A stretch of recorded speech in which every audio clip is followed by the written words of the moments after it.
3 jours de séminaire ont suffi aux mamans de se retrouver à l'église Les Sarments de Christ Mission Dorcas de Mpaka du pasteur visionnaire Barthélemy Somba. L'hôte du séminaire, Maman Edwige Somba, a bien voulu donner l'objectif de ces retrouvailles en ce mois de mars dédié à la femme. C'est le mois de mars, ce mois est pour les femmes.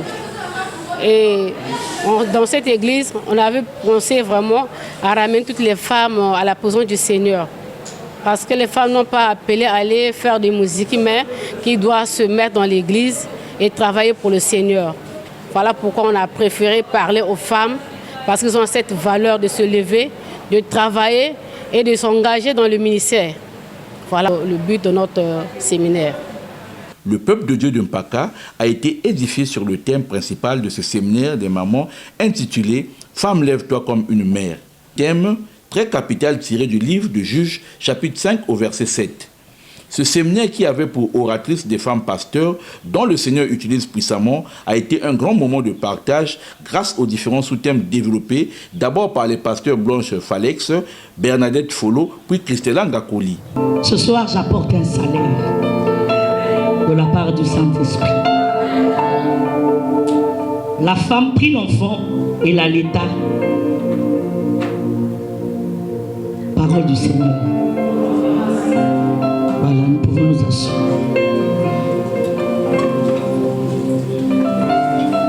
Ici, nous découvrons une femme au nom de Yokabet. Cette femme a appris que le roi avait lancé un décret que tous les garçons devaient être tués dès leur naissance.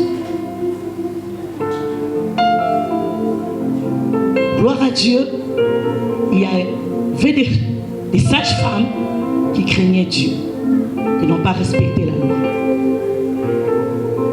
Mais après cela, comme vous lisez dans l'histoire, c'est que quand le roi n'entendait pas les cris, les pleurs, n'entendait pas qu'il y a des morts, il a envoyé qu'on aille visiter toutes les maisons des Hébreux et pour tuer des bébés de 0 à 2 ans.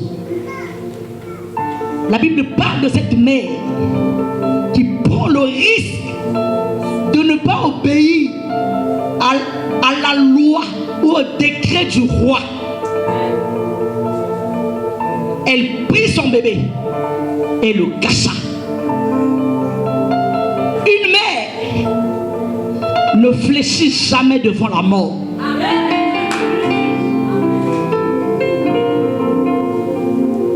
La loi était là, mais elle a dit, pas mon bébé. Et elle a pris le bébé et l'a caché pendant 3 mois. Mais après, elle ne pouvait plus cacher. Inspirée par le Saint-Esprit, elle prit une caisse. Elle rangea. Elle mit le bébé à l'intérieur. Elle est partie cacher le bébé. Elle est partie déposer le bébé dans le fleuve. Quel risque! Elle va de risque en risque.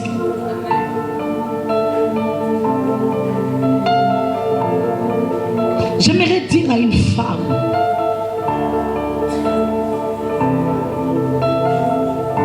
on ne devient pas mère parce qu'on a engendré un enfant. Est-ce que je parle à quelqu'un? Une mère,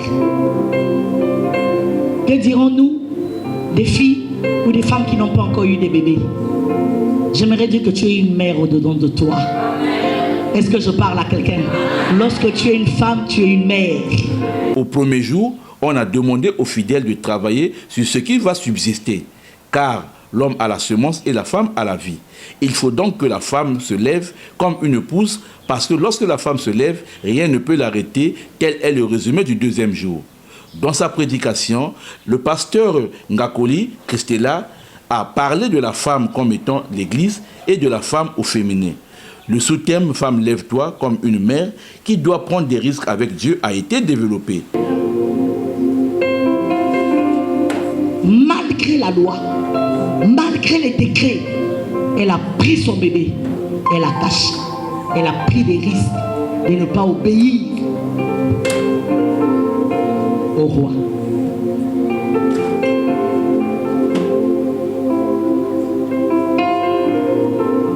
Lorsqu'elle prend des risques, la Bible me dit que le Seigneur a intervenu. C'était dans la maison du roi, là où il y avait la loi, là où le décret a été signé. Mais la sœur du roi est venue. Elle a rencontré le bébé. Elle n'a pas vu que le bébé a été hébreu. Elle a récupéré le bébé. Ce soir, j'aimerais dire à une femme, quand on est déjà une femme, tu dois savoir que tu es une mère. Tu ne peux pas abandonner. Que soit ce qui t'arrive dans la vie, la femme n'abandonne pas. La femme ne lâche pas. Est-ce que je suis en train de parler à quelqu'un? Les différentes oratrices ont reçu des présents donnés par le visionnaire de l'Église, les Sarments de Christ. À la fin de notre séminaire de ce soir, ce que j'ai retenu, parce qu'il y avait une motivation des mamans, ils ont accepté à cet appel et ils étaient connectés à l'onction de Dieu. Tant que la première et la deuxième, la troisième ont prêché, j'ai senti des moments dans cette église et j'ai senti la présence du Saint-Esprit. Les mamans ont pu recevoir cet appel et se sont engagées de servir le Seigneur et de s'appliquer, de se lever, de marcher en tant que femme, en tant que mère.